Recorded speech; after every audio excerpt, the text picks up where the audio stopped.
Folks, I'm an excited boy right now. I found a German place. I found an Eastern European, maybe German place here in Toronto, which is refreshing because people only recommend Caribbean spots. When you tell them that you're looking to find a good spot in Toronto that's worth going to check out, everyone says Caribbean spot, roti, fucking jerk, patties. I've done like 3 of them. I've done too many. Ironically, I need a little gentrification the other way. I mean, look at this place I came across. I stumbled upon this place by accident. I saw the writing on this place, and I know I kind of look like a dirty Mediterranean, but I'm still white. So I see that text, and I go, ooh, what's that? And it caught my attention, and I saw schnitzel, and I said, whoa, I'm circling back. The place looks unreal, looks Bavarian. I hope it's not too much of a stereotype. If I went to an Italian restaurant that had like red and white tablecloth, I would kind of freak out and say, this is cartoonish. This is a parody of itself. I'm hoping this place isn't that. By the way, it's in the craziest spot. This is like a neighboring strip mall. They got adult videos, a vacuum repair shop, and a law office that has like several Maybachs in front of it. And this fucking guy's got phones between all his Mercedes. Saw the guy come out before. He was a fat Italian guy who looks like he defends Drake. Should I walk into that legal office?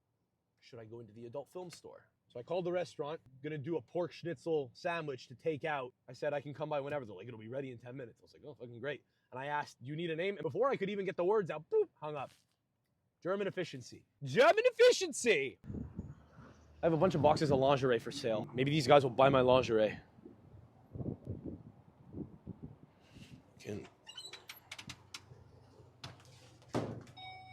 Hey, buddy. You guys sell lingerie? You guys sell lingerie? You don't sell, would you buy lingerie? If I had lingerie like for sale? Okay. On an unrelated note, do you know where you get a lot of the supplies from? I actually sell dildos on Amazon. Do you know where you get your supply from? Is it all locally sourced? Locally sourced in Canada? So those guys are for sure laundering money. All right, the guy in there told me to stop filming. But he did have an Eastern European accent. And I asked him, are you from Eastern Europe? He said, yes, I am. I asked him, do you know the schnitzel spot that's right around the corner? And I think he thought I was fucking with him. I wasn't. And when I turned the camera off and told him, look, this is a food review. I'm just showing around the neighborhood. I get that it's a little crazy gonzo to be coming in here, filming your store, which is, mind you, I think as a time capsule, probably an important thing to do. You know, just film like a time capsule that is an adult film store, where people are still buying DVDs. I don't even know where you would play a DVD anymore. You know, the place is clearly going out of business, or it's, you know, for money laundering purposes, which is fine. They're already morally bankrupt selling porn to the world. Ergo, what's another couple of acts of immorality, like evading taxation? All this to say, the guy in there was Eastern European. He wouldn't give me his name, and he wouldn't tell me where he was from. I asked him, are you Polish? He said, could be. I said, okay, I think these guys are German that I'm going to try. He goes, as long as they're from Europe. I said, okay. But he's never heard of it.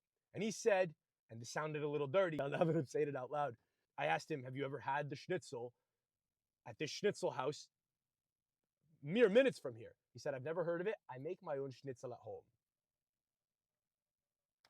Me too, buddy. I make my own schnitzel at home while there's literally dildos surrounding it.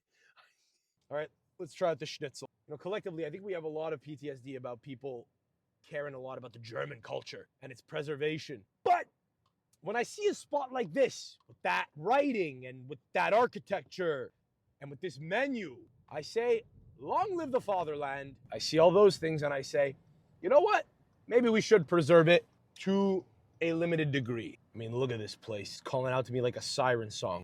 Family owned and operated since 2003. To be honest with you, I'm of the opinion that a lot of the greater Toronto area looks bleak.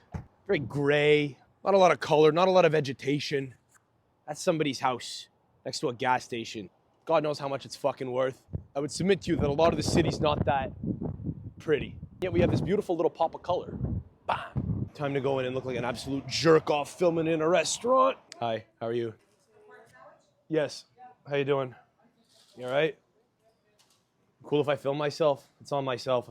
I got this stupid thing. I know I hate filming in public. I'm just filming myself for a food review. Is that cool? You don't mind? I know it's incredibly undignified, but it's... The world is burning and I'm contributing to it. So I wasn't even planning on coming here, but I saw it from the street and was like, there, I gotta go there. Can I film like just the bar and like Jesus? You don't mind? We love Jesus. Do you have God? I feel like I'm in a Swiss canton. Swiss candies? If you have them, sure. I was saying I feel like I'm in a Swiss canton, like the bar. No. Jesus, it sounds like a double entendre. Are you guys? Oh, Jesus God, you actually have Swiss candies? Is that right? What's the cuisine? I saw it was Eastern European online, but right. Well, that's what's on the menu. But what's the cuisine considered? Is that Polish? Or is it broadly? It's a mix of like Slovak, Hungarian, sure. German. Would you say yours is kind of true to the tradition of one country versus another, or is it kind of a broad pierogi? It's like traditionally Slovak. Traditionally Slovak pierogi. Okay, cool. What is that? Which I think the review is going to be dynamite because I don't think there are that many places that the fact that so I'm having schnitzel and schnitzel's in the name. Yeah, I'm not opposed to a little kick. Is that a creative touch that you guys?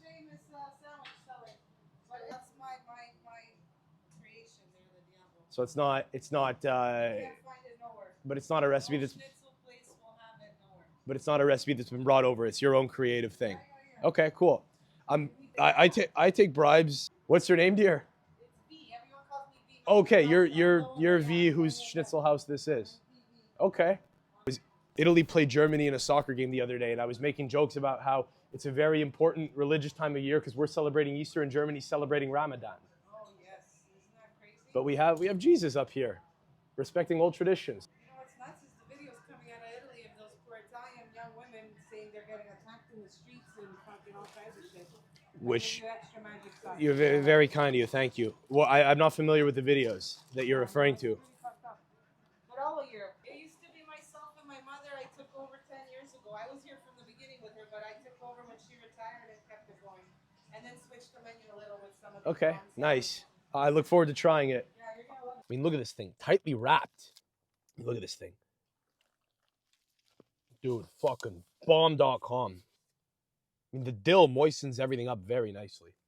Here's why I like going into adult film stores when I film a video like this. I don't really love doing like the whole actual food review part because I think it's played out. So I like to show the neighborhood and I like to get other stuff shot just in case the food is kind of lackluster. But I'm going to be honest with you. I'm having a hard time not talking about how good the product here is. And it's not just because I was bribed, which I respect. It's because of the fact that it's unique for me. Now, so this dill sauce, someone's got to tell me about this dill sauce.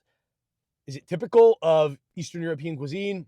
It's got like a almost tartar sauce kind of vibe to it, but not as strong, not as thick, not as heavy.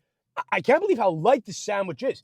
For a fried piece of meat to go into 2 pieces of bread and still kind of be light, and for me to feel like I could eat that and go work out in an hour is impressive, especially because it's lathered with a sauce. But like instead of a mayo, it's a dill sauce, which has a nice twist. Really nice, almost sweet burst of flavor. So the dill complements the pork very well because pork is a strong, flavorful kind of meat, right? Little salty. You have a touch of oil, right? From the fried cutlet, from the fried schnitzel. And that blends in real nicely with the acidity of the tomatoes and the twist of the dill. It's kind of like a rainbow of flavor in your mouth. It's a great sandwich. This is about as good as a sandwich can be. This dill sauce that she gave me a package of, I don't have refrigeration. I'm going back to Montreal tomorrow, but I might legitimately bring this back home with me. My girlfriend pre-made like 60 cutlets at home, which by the way are great, but they're not as good as this. They're not as good as this. The best cutlets in all of Italy are in Milan. It's called the Milanese because there is a bit of that Germanic kind of influence up there where they just smash the thing down. It gets massive. Then I guess that kind of trickled into the rest of Italy. And that's sort of what we make now. If I put a little bit of this dill sauce on those cutlets, my girlfriend's going to be enthralled. I normally hate filming myself eat, but it's so good that I feel inclined to talk over myself while chewing. This is a very WAP reference, but it's kind of like if sausage and peppers met a schnitzel. And it's really pleasant. She's fucking killing it in there, man. She's a badass. This is a badass sandwich made by a badass lady at a badass business, dude. Bread's great, light. Bread's fresh, soft to the touch, not grilled. Doesn't have to be. It's just airy, beautiful. This will fill you up and it's like 13 bucks, dude. 13 bucks. 13 Canadian dollars. That is pennies. Schnitzel itself is really flavorful. It's not oily. It's not greasy. This is a Slovak junior chicken. This is a Slovak junior chicken. They just add onions and kick and dill. And it's better. Slam dunk, fears God, generous woman, God-fearing woman. I would tell V she's a great cook, but I feel like that would almost be disrespectful to her whole essence. Yeah, I don't know. I feel like telling a woman she's a good cook is like something you tell a housewife. She's in there fucking slaving away, badass. She got Jesus up there. She got opinions about like the government. She's got a full bar in there. There's very little chance she's vaccinated, which, if I'm correct, that's a real authentic Eastern European experience right there, to be dealing with a woman like that. God bless. You should totally let these guys cater. Dude, if you're running a business lunch or something, and you cater with this shit, holy... Dude, if you cater a business lunch with these guys, oh my days. That freak of the video store, if this finds you, get your freaky ass over here, pal. A German Christian woman. I don't want to hear any Nazi joke, because the Nazis hated God. This won't come as much of a shock to you. But Hitler, not being a great guy, wasn't a big fan of God. Don't come for my girl V, dude. Bless her heart. You know, the thing with Portnoy is Portnoy always says he's impartial and people will try to butter him up with free stuff and then he tries to remain, you know, neutral. Not me. I love it. I'm totally for sale. I'm totally for sale. If you're nice to me, if you show that you have a business sense, that you understand basic principles of marketing, I'm in. I love it. Hat off to her.